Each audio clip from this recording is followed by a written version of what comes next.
এদিকে রাজধানীর মগবাজারে হাসপাতালে ৬ নবজাতকের মৃত্যুর ঘটনায় দোষীদের বিরুদ্ধে কঠোর ব্যবস্থা নেওয়ার হুঁশিয়ারি দিলেন স্বাস্থ্যমন্ত্রী সরদার মোহাম্মদ সাখাওয়াত হোসেন। দুপুরে কিশোরগঞ্জের শহীদ সৈয়দ নজরুল ইসলাম মেডিকেল কলেজ হাসপাতাল পরিদর্শনে গিয়ে এই হুঁশিয়ারি দেন তিনি। বলেন, মগবাজারের আদ্দিন হাসপাতাল কর্তৃপক্ষের অবহেলায় ৬টি প্রাণ ঝরেছে। বিষয়টি তদন্তে এর মধ্যে কমিটি গঠন করা হয়েছে। দোষীদের বিরুদ্ধে যথাযথ ব্যবস্থা নেওয়া হবে। এর আগে হঠাৎই কিশোরগঞ্জের বিভিন্ন হাসপাতাল পরিদর্শনে যান স্বাস্থ্যমন্ত্রী। পরে শহীদ সৈয়দ নজরুল ইসলাম মেডিকেল হাসপাতালে চিকিৎসা সেবা, পরিবেশ ও রোগীদের খাবারের মান পরিদর্শন করেন তিনি।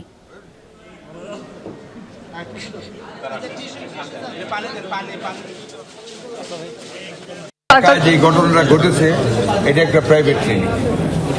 আমি ওদের প্রতি, ওরাও দেশের স্বাস্থ্য সেবার সাথে জড়িত, তবে খুবই দুঃখের সাথে বলি তাদের অবহেলার কারণে আমাদের 6টা প্রাণ ঝরে গিয়েছে। আমরা ওইখানে একটা ইনকোয়ারি কমিটি করা হয়েছে।